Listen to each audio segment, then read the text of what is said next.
आज की कहानी है जैसी नीयत वैसी बरकत। एक बार एक गांव में साहूकार रहा करता था।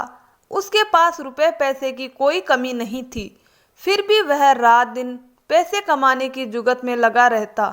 कभी किसी की सहायता नहीं करता, कभी किसी को फूटी कोड़ी नहीं देता। एक दिन उसके घर एक बुढ़िया दादी अपने पोते के साथ आई और उससे बोली, मालिक, मैं दूसरे गांव से आई हूँ।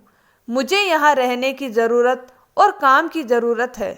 बड़ी मुसीबत में हूँ, कृपया मेरी मदद करिए। साहूकार का नौकर उसका काम छोड़कर भाग गया था, अतः उसे एक नौकर की ज़रूरत तो थी और वह ज़्यादा पैसे भी नहीं देना चाहता था। इसीलिए उसने बुढ़िया से कहा, ठीक है, तुम लोग यहाँ रह सकते हो, पर तुम्हें किराया देना पड़ेगा। मेरे घर के पीछे एक कुटिया जैसी बनी हुई है, तुम उसमें रह सकते हो। उसमें रहने के लिए तुम्हें 2 आने देने पड़ेंगे। बुढ़िया बोली, मालिक, मेरे पास तो एक पैसा भी नहीं है, मैं आपके यहाँ काम कर दिया करूँगी। साहूकार बोला, ठीक है, मेरे पास 3 भैंस, 2 गायें और 2 बैल है। सबकी देखभाल तुम्हें करनी पड़ेगी। गोबर के उपले भी थेपने पड़ेंगे और उन उपलों को जो तुम्हारा पोता बाजार में बेचकर आ जाए और भैंस का दूध बेचकर आ जाए तो उसके मैं तुम्हें 4 आने दूंगा। जो तुम काम करोगी उसके बदले में मैं तुम्हें कुटिया दे दूंगा रहने के लिए, और जो तुम्हारा पोता काम करेगा उसके 4 आने तुम्हें मिलेंगे। बुढ़िया के सामने कोई और चारा नहीं था। उसे रहने की जगह और काम की बहुत ज़्यादा ज़रूरत थी, सो उसने मजबूरी में हाँ कर दी। अब बुढ़िया उसकी भैंसों का ख्याल रखती, गाय बैल सबका गोबर थेपती और उपले बनाती। उसका पोता बाजार में जाकर उपले बेचकर आता, दूध बेचकर आता और जो पैसे होते साहूकार को लाकर देता, तो साहूकार उसमें से 4 आने उसको दे दिया करता था। 4 आने में दादी पोते का भला क्या ही होता, पर फिर भी वह किसी तरह से अपने गुजर बसर कर रहे थे। एक दिन एक बार गांव से साधु बाबा जैसे दिखने वाला भिखारी साहूकार के घर भीख मांगने पहुंचा। साहूकार सामने ही खड़ा था, सो उसने भिखारी को डपट कर भगा दिया। भिखारी भिक्षा मांगते हुए घर के पीछे कुटिया के पास जा पहुंचा। बुढ़िया दादी ने उसे देखा तो कहा, बाबा, मेरे पास तो पैसे नहीं है।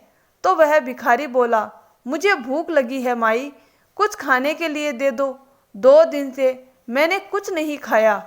बुढ़िया माई ने अपने पोते के लिए थोड़ा सा खाना बनाकर रखा था, पर उसे उस भिखारी पर बड़ी दया आ रही थी, सो वह खाना उसने भिखारी को खाने के लिए दे दिया। भिखारी जब खाना खाकर संतुष्ट हुआ तो उसकी आत्मा तृप्त हुई, तो उसने बुढ़िया माई को एक दमड़ी दी और कहा, बुढ़िया माई, इसे अपने संदूक में रख देना। बुढ़िया ने वह दमड़ी संदूक में रख दी। बुढ़िया का पोता जब काम से वापस आया तो दादी से खाना मांगने लगा। खाना तो था नहीं। बुढ़िया दादी ने उसे सारी बात बताई और कहा, संदूक खोलकर दमड़ी निकाल लो और दुकान से कुछ लेकर खा लो बेटा। पोते ने संदूक खोला तो उसमें दमड़ी की जगह सोने के ढेर सारे चमकते हुए सिक्के थे। दोनों ने देखा तो खुशी से निहाल हो गए। बुढ़िया माई को ऐसा लग रहा था जैसे कि उसने साक्षात भगवान श्री कृष्ण को खाना खिलाया हो। अब दोनों दादी पोते की खुशी का कोई ठिकाना ना रहा। दोनों ने साहूकार की नौकरी भी छोड़ दी और अपने लिए एक आलीशान घर बनवा लिया। साहूकार यह देखकर जल भून गया और एक दिन वह बुढ़िया के पास घर जा पहुंचा और बुढ़िया से बोला, सच सच बताओ, तुम दोनों दादी पोते ने मेरे घर से चोरी तो नहीं की? नहीं तो इतना पैसा तुम्हारे पास कहाँ से आता भला? पोता पास ही खड़ा था। उसे साहूकार को अपनी दादी से इस तरह बात करना अच्छा नहीं लगा। वह अब किशोर अवस्था में पहुंच गया था, सो साहूकार से भड़कने लगा। बुढ़िया ने अपने पोते को शांत करवाया और साहूकार को सारी बात बता दी। साहूकार ने अब सब जान लिया था तो अपना सिर पीट लिया, अपनी गलती पर पछताने लगा और फिर से उस भिखारी बाबा के आने का इंतजार करने लगा। वह रोजाना अपने घर के दरवाजे के चबूतरे पर बैठकर उस भिखारी बाबा का इंतजार करता। एक दिन संयोग से वह भिखारी बाबा उसके दरवाजे पर भीख मांगते मांगते आ पहुँचे। साहूकार ने जैसे ही बाबा को देखा तो दौड़कर उनके पास गया, प्रणाम किया और उन्हें तत्काल अपने घर ले आया। तरह तरह के व्यंजन और पकवान बनवाए गए। साहूकार बाबा को अपने हाथों से खाना खिला रहा था। बाबा खाना खाते हुए मंद ही मंद मुस्कुरा रहे थे। वह सब जानते थे कि यह लालच के वश में आकर मुझे खाना खिला रहा है। पहले तो इसने मुझे डपट कर भगा दिया था। साधु बाबा जब खाना खाकर तृप्त हुए तो साहूकार इस प्रतीक्षा में खड़ा था कि साधु बाबा उसे दमड़ी दे और यहाँ से चलते बने। साधु बाबा उसके मन की बात समझ रहे थे। उन्होंने दमड़ी दी और कहा, यह लो बच्चा, इसे अपनी संदूक में रख देना, अब हम चलते हैं। साहूकार तो यही चाहता था कि बाबा ने खाना खा लिया है, दमड़ी दे दे, अब बाबा यहाँ से चलता बने। साहूकार ने वह दमड़ी अपनी संदूक में रख दी और सोने के लिए बिस्तर पर लेट गया। वह सोने की कोशिश तो कर रहा था पर नींद उसकी आंखों से कोसों दूर थी। वह यह सोचकर मन ही मन खुश हो रहा था कि बुढ़िया माई ने तो उसको एक सूखी रोटी खिलाई थी। उसके बदले में उस साधु बाबा ने उनके घर भरते बाहर भर दिया, पर मैंने तो उनको खूब अच्छे अच्छे व्यंजन खिलाए हैं, खूब पकवान खिलाए हैं, तो मेरा धन तो दोगुना चौगुना हो गया होगा। वह बार बार संदूक की तरफ देख रहा था। कभी कभी उसके मन में ख्याल आता कि संदूक खोलकर देखूं कि धन दोगुना चौगुना हुआ कि नहीं, पर फिर वह अपने आप को समझा लेता कि यह संदूक मैं सुबह ही खोलकर देखूंगा।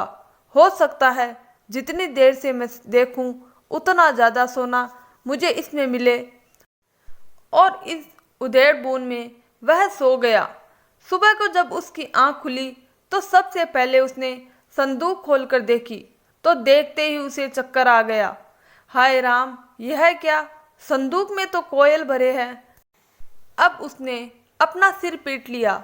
उसे समझते देर न लगी कि मैंने उनको लालच के वश में आकर खाना खिलाया था और बुढ़िया माई ने दया भाव और सेवा भाव से खाना खिलाया था, तो दोनों को फल भी उसी के अनुरूप मिले। मुझे मेरी करनी का फल मिला और बुढ़िया माई को अपनी करनी का। जैसे नीयत से आप किसी की सेवा करोगे तो वैसा ही फल आपको मिलेगा। दोस्तों, आज की कहानी हमारी यहीं पर समाप्त होती है। आप सबको कहानी कैसी लगी कृपया कमेंट करके हमें ज़रूर बताइए। कहानी अगर थोड़ी सी भी अच्छी लगी हो तो एक लाइक कर दे। मेरे चैनल पर आप पहली बार आए हैं तो चैनल को सब्सक्राइब कर ले। आप सबके सहयोग की हमें बहुत ज़्यादा आवश्यकता है और उम्मीद करते हैं कि आप सबका सहयोग हमें ऐसे ही मिलता रहेगा और आप सभी हमारे साथ ऐसे ही बने रहें। धन्यवाद दोस्तों।